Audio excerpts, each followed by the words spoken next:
m'appelle Ousmane Diagne, je représente la diaspora et je suis président de Timbuktu Capital Management qui est basé à Boston, qui est Registered Investment Advisor, c'est-à-dire un centre de conseil agréé aux États-Unis dans les grands États de Californie, New Jersey, Boston, et Massachusetts et New York. Donc, je travaille à Wall Street depuis bientôt 20 ans.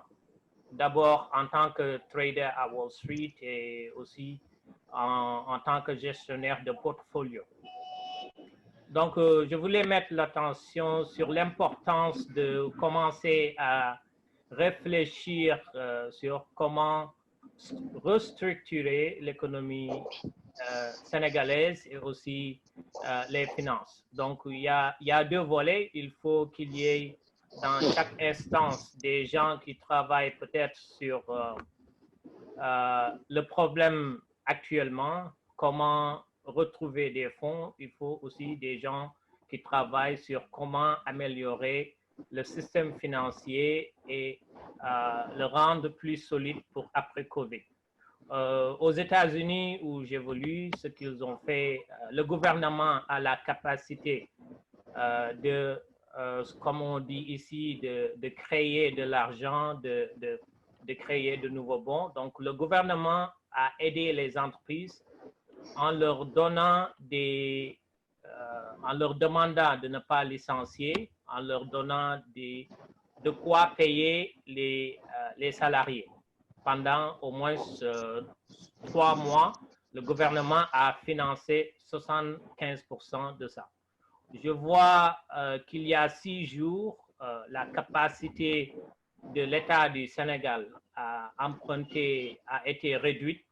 Donc, le pays a d'énormes difficultés. Maintenant, il faudra réfléchir sur comment restructurer l'économie pour pouvoir attirer des fonds de l'étranger qui peuvent venir soit investir dans les entreprises et aussi passer comment aussi faire de telle sorte qu'on a une nouvelle économie. De toute façon, ce qui est clair, toutes les entreprises ne vont pas survivre. Il faut être clair là-dessus. Et ensuite, comment trouver les moyens de combiner certaines entreprises, de faire des, comment on dit en anglophone, des mergers et acquisitions, qu'il y ait un développement de l'entrepreneuriat et qu'il y ait aussi un changement des modes de fonctionnement. On ne peut pas avoir une telle crise qui est comme, bon, vraiment, il y a une partie où on est forcé à changer comment on opère, mais il faut que ce changement aussi soit bien réfléchi.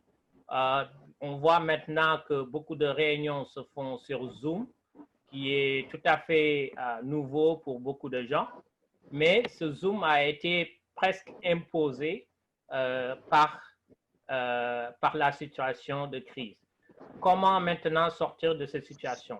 La crise est en amont sanitaire, donc ça a commencé par la crise sanitaire. La fin va être une solution sanitaire aussi. On ne sait pas exactement si la fin sera dans 3 mois, 6 mois. Il faudra une découverte soit d'un vaccin ou d'un médicament. Et même si cela se produit par rapport au pays où la solution va être découverte, ça peut prendre encore quelques mois ou même quelques années pour que le médicament soit disponible.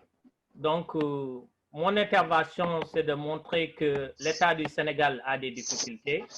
Il faut aussi que les secteurs soient prêts à changer leur mode de fonctionnement. Par exemple, le secteur, l'un des problèmes du Sénégal, c'est le faible taux de bancarisation.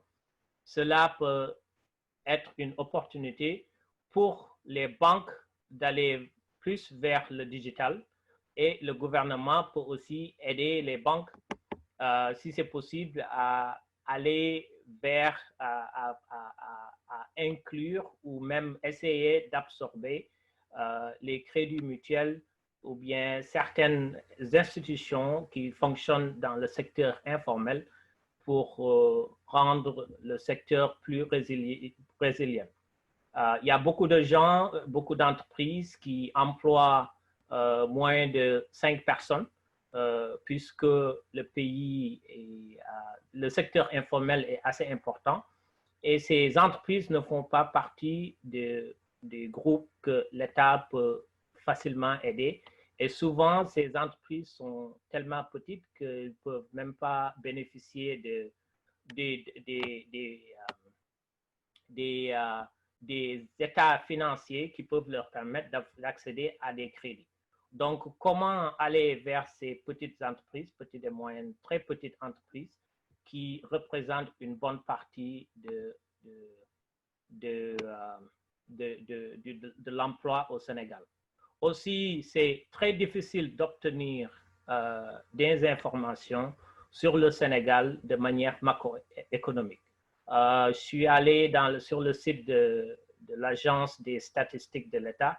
C'est presque difficile de trouver si l'emploi au Sénégal, le nombre d'emplois perdus, et il y a toujours un délai. Donc, tout ça, ce sont des opportunités pour changer le mode de fonctionnement et aussi réfléchir sur ce qui se passe, ce qui va venir après COVID, ou bien pour survivre la crise, changer complètement de fonctionnement et créer de nouvelles industries.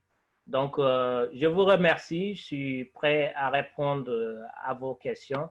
Je remercie aussi Réussir Magazine pour l'invitation. Je salue toutes les personnes de la diaspora, surtout à New York. Je sais que les flux qui venaient de la diaspora sont assez importants et représentent environ 80% de la consommation au Sénégal. Donc, avec la crise, la diaspora est affectée et que les remittances ont beaucoup baissé. Donc, ces remittances qui ont baissé peuvent être remplacées par des investissements, mais il faut aussi qu'il y ait une montée à la hauteur des entreprises qui savent, qui peuvent aller vers l'étranger et communiquer avec l'étranger pour attirer les investissements. C'est mon intervention jusqu'à présent, mais je vous remercie encore tous les autres panélistes. C'est très intéressant comme discussion. Merci.